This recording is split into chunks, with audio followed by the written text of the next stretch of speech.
ভয় এটা এমন একটা জিনিস যেটা আমাদের জীবনের সব থেকে বড় বাধা হয়ে দাঁড়ায়। তুমি কিছু করতে চাইছো কিন্তু সেটা পারছো না, তুমি কিছু নিয়ে ভাবছো কিন্তু সেটার জন্য সাহস হচ্ছে না। এই সব কিছুর পিছনে ভয়ই তো কাজ করে। তুমি কোনো পদক্ষেপ নিয়েছো কিন্তু সেই পদক্ষেপ নেওয়ার পরে তার পরবর্তী পদক্ষেপ এগোনোর জন্য তোমার সাহস হচ্ছে না। ভাবছো লোকে কি বলবে, লোকে কি ভাববে। এত কিছু ঘটছে, তার সব থেকে বড় কারণ কি হতে পারে? অবশ্যই ভয়। ভয় আমাদের সব থেকে বড় বাধা হয়ে দাঁড়ায়। যেন আমাদের সব থেকে বড় শত্রুকে আমরা নিজেরাই। হ্যাঁ, আমরা নিজেরাই আমাদের সব থেকে বড় শত্রু। যেন ভয়কে জয় করার সব থেকে সহজ মাধ্যম কি? অধিক সাহসিকতার পরিচয় দেওয়া, নিজের সাহসিকতার পরিচয় দেওয়া। দেখো, চেষ্টায় পৃথিবীর প্রত্যেকটা মানুষই করছে, নিজের তরফ থেকে সম্পূর্ণ চেষ্টাটা করছে। চেষ্টা করতে করতে এমন একটা পর্যায়ে গিয়ে হার মেনে নেয়, যেখান থেকে আর কিছুটা গেলে হয়তোবা সফল হয়ে যেত, হয়তোবা জীবনটা সুন্দর হয়ে যেত। ভয়ের কারণে নিজের উপর থেকে বিশ্বাস হারিয়ে যায়, সন্দেহ হয় নিজের উপরে। তুমি যে সফলতার দ্বার প্রান্তে এসে সমস্ত কিছু ছেড়ে দাও, হতাশ হয়ে পড়ো, তার কারণ কি?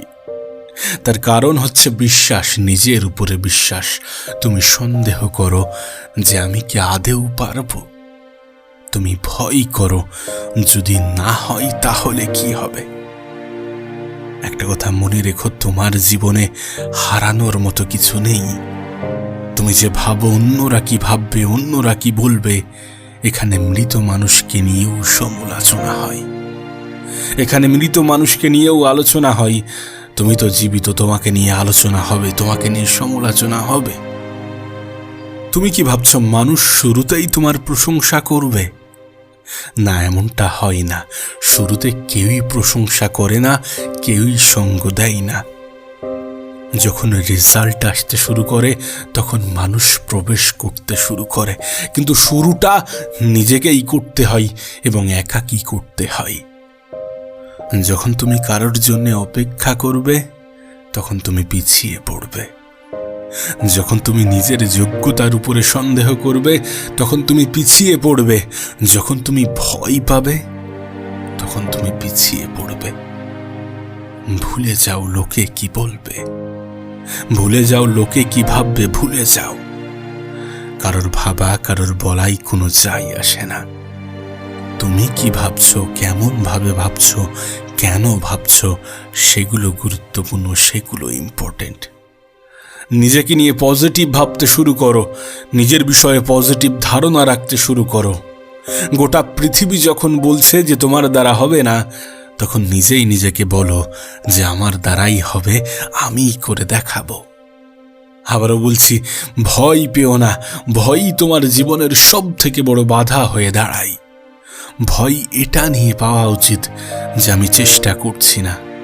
ভয় তো এটা নিয়ে পাওয়া উচিত যে আমি আমার সময়ের সঠিক ব্যবহার করছি না। ভয় তো এটা নিয়ে পাওয়া উচিত যে আমি স্বপ্ন তো দেখেছি কিন্তু সেটার বাস্তবের রূপ দেওয়ার সম্পূর্ণ চেষ্টাটা করছি না। এগুলো নিয়ে ভয় পাওয়া উচিত, এগুলো নিয়ে ভয় থাকা উচিত। নাকি লোকে কি ভাববে, লোকে কি বলবে, নাকি আমি যদি হেরে যাই তাহলে কি হবে, এগুলো নিয়ে ভয় পাওয়ার কোনো কারণই নেই। কারণ তোমার কাছে হারানোর মতো কিছু নেই। আর মানুষ তখনও বলতো, এখনো বলছে, আর আগামীতেও বলবে।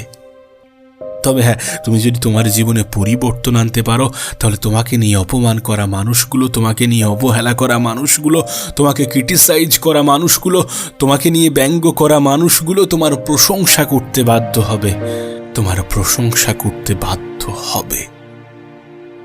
চেষ্টা করো, নিজের তরফ থেকে চেষ্টা করো। ভয় পেও না, ভয় পাওয়া বন্ধ করো। নিজেই নিজেকে বোঝাতে শুরু করো, নিজেই নিজেকে বোঝাতে শুরু করো তুমি কি পারো, তোমার ক্ষমতা কতটা। মনে রেখো, যখন তুমি ভাবছো যে তুমি তোমার 100% দিয়ে ফেলেছ, তারপরেও কিছুটা স্পেস আছে, তারপরেও কিছুটা জায়গা আছে, তারপরেও কিছুটা ঘাটতি আছে, তারপরেও কিছুটা বাকি আছে। 100% দেওয়ার পরেও যদি ঘাটতি থাকে, তাহলে তুমি যদি 100% না দিয়ে থাকো, তাহলে ভেবে দেখো কতটা ঘাটতি আছে। আবারও বলছি, চেষ্টাটা চালিয়ে যেতে হবে, নিজের তরফ থেকে সম্পূর্ণ চেষ্টাটা করতে হবে। অন্যরা তো বলবে যে তুমি পারবে না, অন্যরা তো বলবে যে তুমি পারবে না, অন্যরা তো তোমাকে ভয় দেখাবে, কিন্তু আমি পারবো, আমার দ্বারা হবে, এটা নিজেই নিজেকে বোঝাতে হবে।